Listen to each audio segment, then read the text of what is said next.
Hello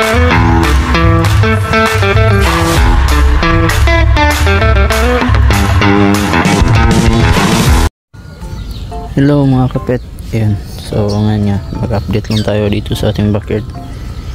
And yun nga no, kahapon naging successful yung ating pa-fish hunt sa ano natin, flower horn na dalawa. So ayun, congrats ulit no sa nakakuha. So bali dalawa lang kasi yung flower horn ko guys, kaya dalawa lang yung napa-fish hunt natin. And sa susunod, marami kasing nag-request na balloon mollies daw. So yan, sakto naman, marami tayo doon. And pipili tayo ng mga magaganda doon. And sa susunod, magpapafishan tayo. So nag-post tayo sa Facebook kahapon about dun sa update ng ating mga pinafishan. Ganyan, update din tayo dito sa ating mga isda. Yung anak ng mga trico guys, nilipat ko na dito. Yan yung iba. Yan yung mga 1 week ata old. Hindi pa 5 days old yan guys, 5 days old. And yung laman dito, malaki na rin kasi yan. Nilipat ko yung iba.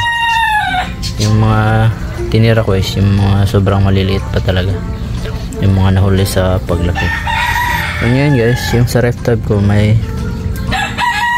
ano kasi doon fry na 13 pieces na redhead trico. So ito na sila guys. Yung iba redhead, yung iba na trico lang or trico. Ito guys, redhead na redhead kaso marami siyang itim, pero maliit pa naman yan guys, wala pa tong 1 month yan na 13 pieces. Yung iba guys, hindi pula silang mga itim sa katawan. Ayan, pero pula yung ulo. Ganyan sa sobrang pula ng ulo nito guys. Iba kasi yung ano ko sa camera, kaya hindi masyado makita yung pagkapula. Ito rin isa, ito, pero talaga yung, ito talaga yung pinaka ano ko. Ayan, redhead na redhead, pero mas gusto ko yung konti na yung itim sa katawan. So ito yung parent.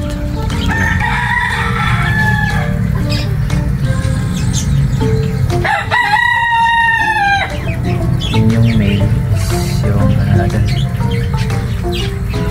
try ko ito, nagtatago kasi yung male. Yan yung parent nila. Ito, kanina ko pa ito na-acclimate. Kahit dito lang to galing, na-acclimate ko pa rin kasi hindi naman para parehas yung mga temperature ng tubig dito. Kaya ayan, 13 pieces, let's go. Yun. So mabilis lang silang lumaki kasi nga konti lang sila. And sa pagkain na rin kasi natira pa pala dito, hindi try ko.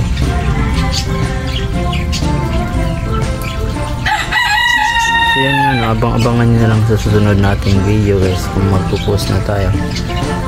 Kasi nga naka-reach na tayo ng 100 plus followers sa Facebook. And sa YouTube naman is meron na tayong 300 plus na subscribers. So bali pa-thank you na rin. Magpa-fishan tayo ng maraming balloon mollies. So yun, abang-abangan nyo na lang. Yan, maingay na naman yung mano ko. So yun lang no, salamat sa panonood. See you in the next video. Bye bye.